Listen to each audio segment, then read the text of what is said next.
पूरा परिचय आपका। मैं Kanwaljeet Singh, chairman the Gurukulam international school. इसके अलावा मैं प्रदेश महासचिव हूँ राष्ट्रीय लोकदल का, और all India school leaders association का मैं राष्ट्रीय अध्यक्ष हूँ।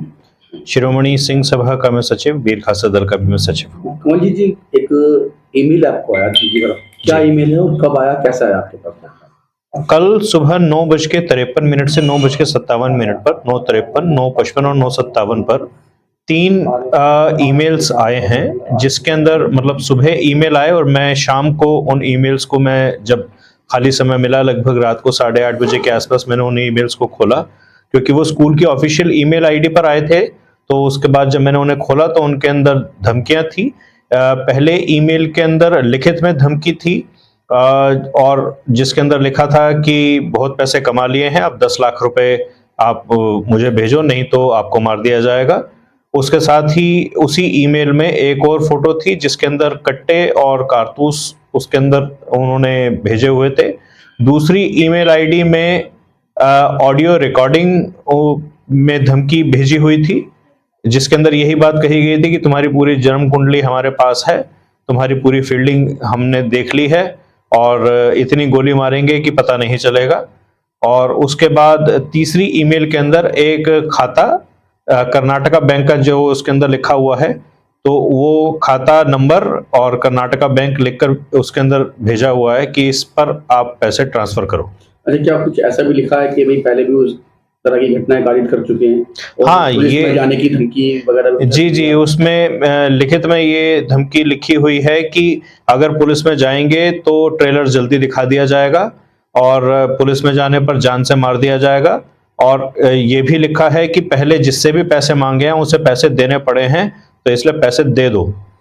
तो वो पुलिस से शिकायत की आपने? मैं आज सुबह एफआईआर करा कर आया हूँ। साइबर क्राइम में भी मैंने डिजिटली भी उसको दर्ज कराया है, और तहरीर हिंदी में लिखकर भी दे दी गई है थाने में, जिसमें जो हमारे इलम सिंह जी हैं एसएचओ, उन्होंने आश्वासन दिया है कि पूरी कार्रवाई करी जाएगी और जल्द से जल्द उन्हें गिरफ्तार किया जाएगा। क्या लग रहा है आपको, ये इस तरह की ईमेल कौन कर सकता है? क्या इससे पहले कोई इस तरह की आपके साथ कोई घटना हो चुकी है, कोई गतिविधि आपने देखी है? मेरे साथ इस तरह की कभी कोई घटना हुई नहीं है, लेकिन ये प्रदेश के लिए एक बड़ी चिंता का विषय है कि इस तरह के लोग फिर से सर उठा रहे हैं। कभी भाजपा के कार्यकाल से पहले इस तरह की घटनाएं कई बार देखने में आया करती थी। पिछले कुछ वर्षों से इस तरह की घटनाएं देखने में नहीं आई, लेकिन ये फिर से रंगदारियों का जो मसला अगर उठना शुरू हुआ है तो ये एक बड़ी चिंता का विषय है।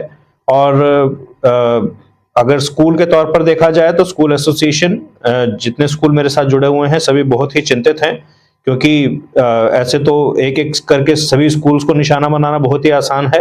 राष्ट्रीय लोकदल, जिसका मैं प्रदेश महासचिव हूं, वहां पार्टी के लोग चिंतित हैं कि किस तरह से अगर प्रदेश महासचिव स्तर के व्यक्ति पर अगर इस तरह की अगर धमकियां आ रही हैं तो एक आम आदमी किस तरह से सुरक्षित महसूस कर पाएगा।